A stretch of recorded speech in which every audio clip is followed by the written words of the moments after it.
ಮಂತ್ರ ಮಾಂಗಲ್ಯ ಪದ್ಧತಿಯ ಮೂಲಕ ಸಾಂಪ್ರದಾಯಿಕವಾಗಿ ಸರಳವಾಗಿ ಖಾಸಗಿಯಾಗಿ ಸುಹಾನಾ ಸೈಯದ್ ನಿತಿನ್ ಅವರು ದಾಂಪತ್ಯ ಜೀವನಕ್ಕೆ ಕಾಲಿಟ್ಟಿದ್ದಾರೆ.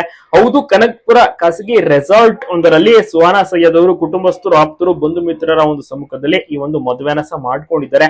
ಹಲವು ವರ್ಷಗಳಿಂದ ಪ್ರೀತಿಯನ್ನ ಸಹ ಮಾಡುತ್ತಿದ್ದಂತ ನಿತಿನ್ ಅವರನ್ನೇ ವರಿಸಿರು. ಸುಮಾರು ಒಂದು 10 ವರ್ಷಗಳ ಒಂದು ಗೆಳೆತನ ಮತ್ತೆ ಪ್ರೀತಿ ಅಂತಾನೆ ಹೇಳ್ಬೋದು.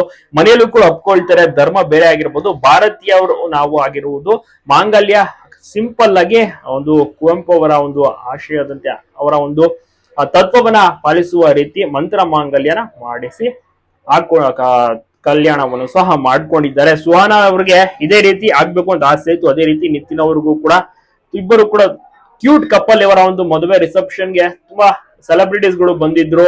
ತುಂಬಾ ಚೆನ್ನಾಗಿ ಒಂದು ಮದುವೆ ಕಾರ್ಯಕ್ರಮವು ಕೂಡ ಜರುಗಿತ್ತು. ಜೋಡಿಗಳಂತೂ ತುಂಬಾನೇ ಮುದ್ದಾಗಿದ್ದಾರೆ.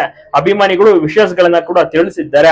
ಧರ್ಮ ಬೇರೆ ಆಗಿರ್ಬೋದು, ಆದ್ರೆ ಪ್ರೀತಿ ಒಂದೇ, ಭಾರತೀಯರು ನಾವು ಎನ್ನುವಂತ ಒಂದು ಮಾತುಗಳನ್ನ ಹೇಳುತ್ತಾ ಮದುವೆನ ಸಹ ಮಾಡಲಾಗಿದೆ. ನಿಮ್ಗೂ ಕೂಡ ಇಷ್ಟನ ಸುಹಾನಾ ಸೈಯದ್ ಮತ್ತೆ ನಿತಿನ್ ಜೋಡಿ ಸರಿಗಮಪ ಮೂಲಕ ಸೆನ್ಸೇಷನ್ ಆಗಿದ್ರು. ಹಲವಾರು ಸೂಪರ್ ಹಿಟ್ ಹಾಡುಗಳನ್ನ, ಶೋಸ್ ಗಳನ್ನ ನೀಡ್ತಾನೆ ಇರ್ತಾರೆ.